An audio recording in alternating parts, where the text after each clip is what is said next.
म्हणून या भावना व्यक्त करण्याचे एकूण देसाईंनी केल्या, बापूसाहेब निवडणुकी केल्या. आता आपल्या गावात मला 1167 मतं मिळाली आणि विरोधकांना 207 मिळाली आणि 261 मतांची लीड मिळाली. आपले वडील गावामध्ये कुठल्याही अपेक्षित झालं नाही. आता त्यांनी अनेक भावना व्यक्त केल्या की त्यांनी काय काय केलं असेल त्याला परमेश्वर किंवा भावेशीर बघून घेईल. परंतु मी एक सांगेन की मी मत दिलेल्या लोकांचाही आमदार आहे, न दिलेल्या लोकांचाही आमदार आहे. मला अनेकांनी 6 निवडणुकीमध्ये पाठण्याचा पराभव केला. तुम्ही जो पण माझ्या मागे आहे तुम्हाला माझं कोणी वागणं करू शकत. आता पुन्हा मला अनेक विधानसभा लढवायची आहे.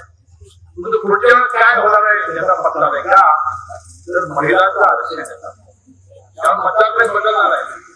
एवढ्या 33% जागा महिलांच्या आहेत त्या वाढणार आहे. त्याचाही महिला पूर्वी येणार आहे. मतदार कसे होणार आहे माहिती नाही. अजून एक विधानसभा लढवायची आहे, नंतर लोकसभा लढवून मला केंद्रात मंत्री व्हायचं आहे. जर तुमचा आशीर्वाद असेल आणि तुमची मला एवढं करायचं आहे.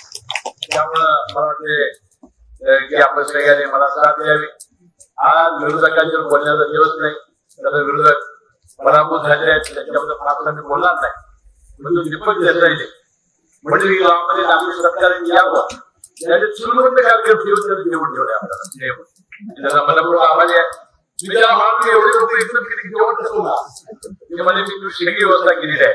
माझी विनंती आहे की महिला आणि मुलांना आम्ही खायला घ्या, तुम्ही सगळ्या शिस्तीने जेवा, चांगला स्नेह भोजनाचा आनंद लुटा आणि आपण कुठल्याही परिस्थितीमध्ये येणाऱ्या 5 वर्षाच्या काळात तरुण मुलांसाठी रोजगाराची मी प्रामाणिकपणाचा प्रयत्न करेन.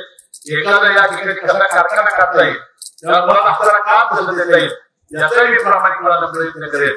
त्याशिवाय कोल्हापूर आयटी पार्क काढणं आणि या तरुण मुलांना फार मोठी बेकारी वाटलेली आहे जाणीव मला आहे. त्याच्या हाताला काम देण्याचा मी प्रामाणिकपणाचा प्रयत्न करेन.